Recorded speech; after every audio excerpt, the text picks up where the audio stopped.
কোন দিকে আছে? 29 02 না সঞ্চালক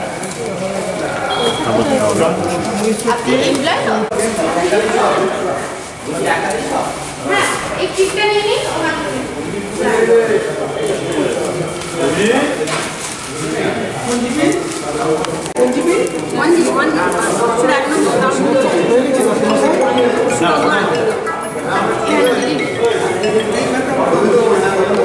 উপপঞ্চায়েত কামনার আধিকারিক স্যার প্রদীপ প্রজ্বলনের মধ্যে দিয়ে আজকের এই প্রশিক্ষণ কর্মশালা শুরু করলেন।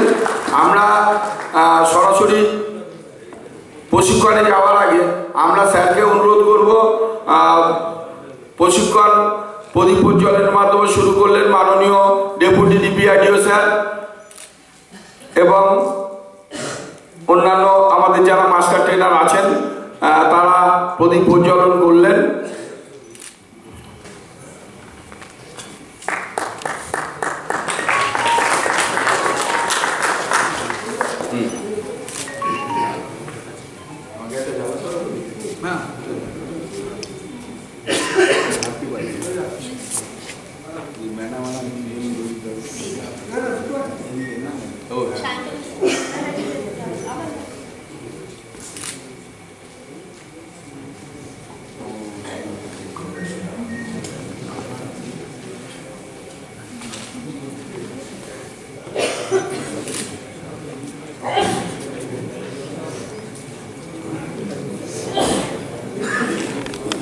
খানাপুর ব্লকে থাকতে যাওয়ার সুযোগ হয়েছিল, তো দেখি খরার মিউনিসিপালিটি কিন্তু এখন মানে ওরা পঞ্চায়েতটাকে এমন জায়গায় নিয়ে গেছে। তাহলে আপনারাও তো এই 5 বছর ধরুন 2023 থেকে 2028 আছেন, মানুষের ধরুন আপনারাও উৎসাহী আছেন, আমাদের পঞ্চায়েতে আমরা আধিকারিক আছি, আমরা জেলা স্তরে আছি, ব্লক স্তরে বিডিও সাহেব তার টিম আছে, সবাই মিলে এখানে পারবো না। খালি আমাদের মানসিকতাকে তৈরি করতে হবে যে কাজটাকে দেখা, রূপায়ণ করা, সঠিক করা এবং স্কিমগুলোকে গ্রহণ করা, ধাপে ধাপে একটা পর একটা এলাকাকে আস্তে আস্তে এগিয়ে নিয়ে যাওয়া। তাহলে দেখবেন আমাদের একাকি পঞ্চায়েতই একটা আরো উন্নত হবে। সব জায়গায় জীবিকার উৎস খুঁজে দেওয়া।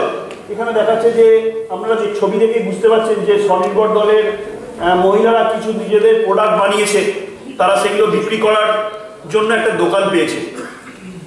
আপনারা যদি আপনাদের পঞ্চায়েত পরিকল্পনায় এই ধরনের কোনো মার্কেট তৈরি করেন যেখানে একটা ঘর এই স্বনির্ভর দলের দিদিদেরকে বিক্রি করার জন্য দেন, তাদের ট্রেনিং করার জন্য, তাদের মিটিং করার জন্য অনেক জায়গায় ব্যবস্থাপনা করেছেন, তাদের উৎপাদিত স্বনির্ভর দলের ভাবলে যে ধরনের প্রোডাক্টের কথা ভাবি তার বাইরেও প্রোডাক্ট যেগুলো মানুষের কাছে অনেক আগ্রহ সৃষ্টি করে, সেই ধরনের প্রোডাক্ট তৈরি করা বা তাদেরকে শিক্ষিত করা এবং তাদের একটা মার্কেটিং করার জায়গা, এই বিষয়গুলো নিয়ে যদি ভাবেন পঞ্চায়েত পরিকল্পনা চলিয়ে কি হবে।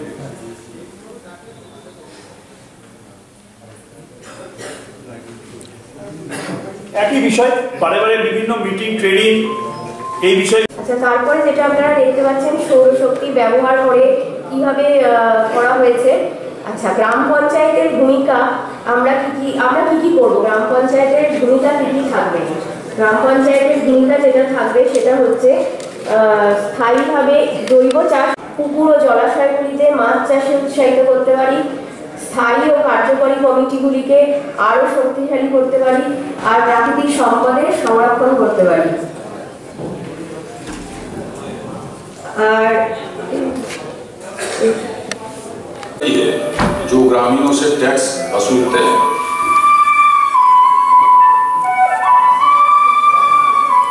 ये हमारे ग्राम মন্ডলিকা এবং রাধানগর অ্যাডিশনাল চার্জেস।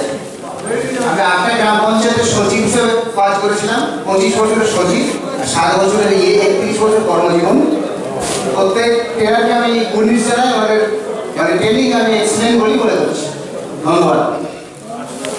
ভালো লাগছে, তবে আজকে ট্রেনিংটা সময়ের অভাবে অনেকটাই কম হলো, যেহেতু আমি শিল্পর সঞ্চালিকা, তাই আমি ভেবেছিলাম একটু বিস্তারে যদি থিমগুলো আর একটু ভালো করে যদি জানতে পারতাম। যদি আমার